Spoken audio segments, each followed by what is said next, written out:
আসমা সিফাতের ক্ষেত্রে আহলে সুন্নাতের সাথে যারা একমত নয় এই রকম আলেমের কাছ থেকে এলেম শেখা যাবে কিনা, সেটা মাদ্রাসে হোক, স্কুল কলেজ ইউনিভার্সিটিতে হোক, অথবা ইসলামিক সেন্টারে হোক, অথবা কারো ওয়াজ অনলাইনে হোক, ইন্টারনেটে।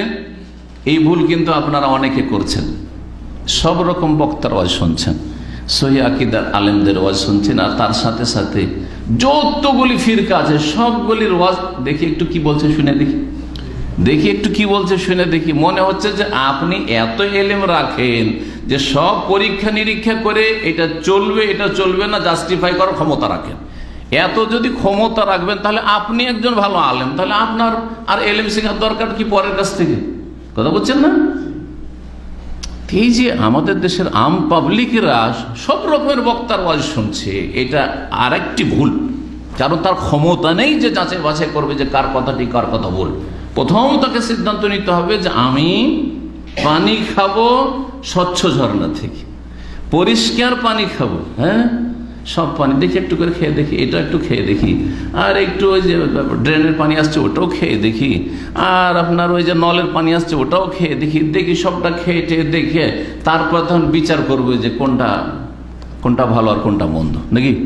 আর ওখানে তারপরও তো জিভাকে আল্লাহ এত ক্ষমতা দিয়েছে, ওতে একটু বুঝে নিবে যে এই পানিটা বেশি ভালো লাগছে। কিন্তু আপনার কাছে এত এলেমে নয় যে আপনি বুঝবেন যে এই লোক সহি কথা বলছে আর এই কথা এর মধ্যে ভুল আছে। ভালো ভালো কথা কিছু বলে দিল, ওতে আপনি এত প্রভাবিত হয়ে গেলেন যে তার বিষ মাখা কথাও আপনি গিলে নিলেন, বিষ খেয়ে ফেললেন আপনি। এ হচ্ছে জি। আর এই কারণে যারা সব রকম বক্তার ওয়াজ শোনে তারা অনেকেই সহি আকীদা পাওয়ার পরেও জঙ্গিদের শিকার হয়েছে, না হয় বেদাতের শিকার হয়ে যাচ্ছে।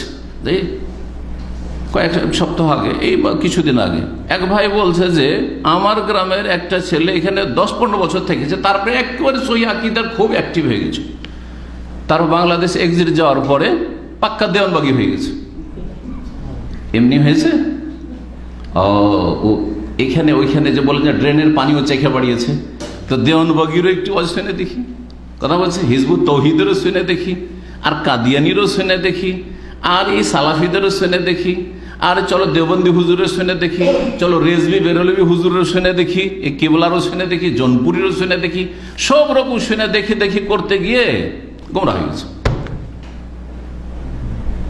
এই জন্য এটা তরিকা না যে আপনি রেডিমেড সামনে পাচ্ছেন, চলে আসলো, চলো কি বলছে বেদাতিটা একটু শুনি। প্রথমখানে বেদাতিটা বলেই শুরু করলেন, কিন্তু আসলে কোথায়?